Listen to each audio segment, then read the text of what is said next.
मोर पिछुआरवा रंगर जवा भैया हो।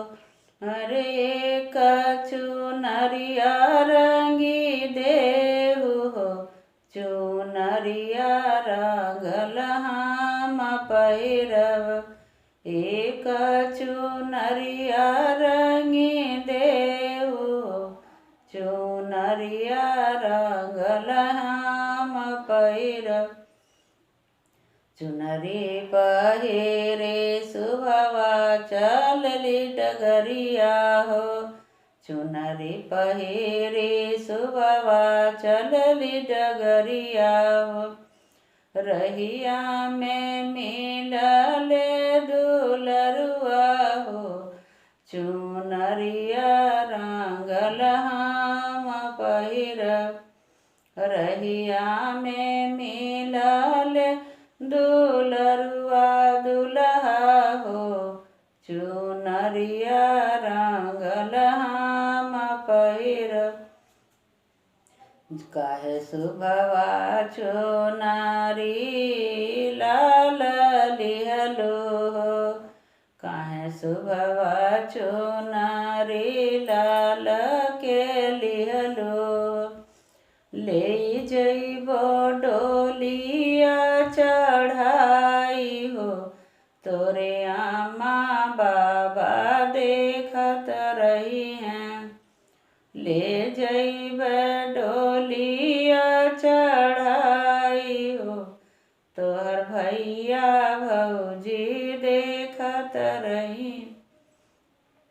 ऐसन बोलिया दुल्हा जानी बोलाओ। ऐसन बोलिया दुल्हा जानी बोलाओ।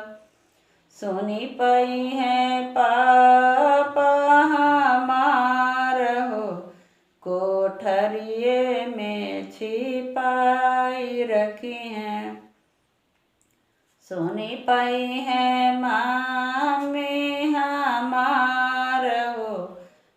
चरवे में छिपाई रखी हैं। सुनी पाई है भैया भौजी हमार हो। पिंजरवे में छिपाई रखी हैं। ऐसन बोलिया सुभवा जानी बोला हो। गर्भ के बोलिया सुभवा जानी बोला हो। ले जइबे पिंजरा सहित हो। तोहर भैया भौजी देखत रही हैं। ले जइबे पिंजरा सहित हो। तोहर भैया भौजी देखत रही। मोर पिछुआरवा रंगर जवा भैया। एक हो चुनरिया रंगी देहु हो। चुनरिया रंगल चुन पहिरव। एक चुनरिया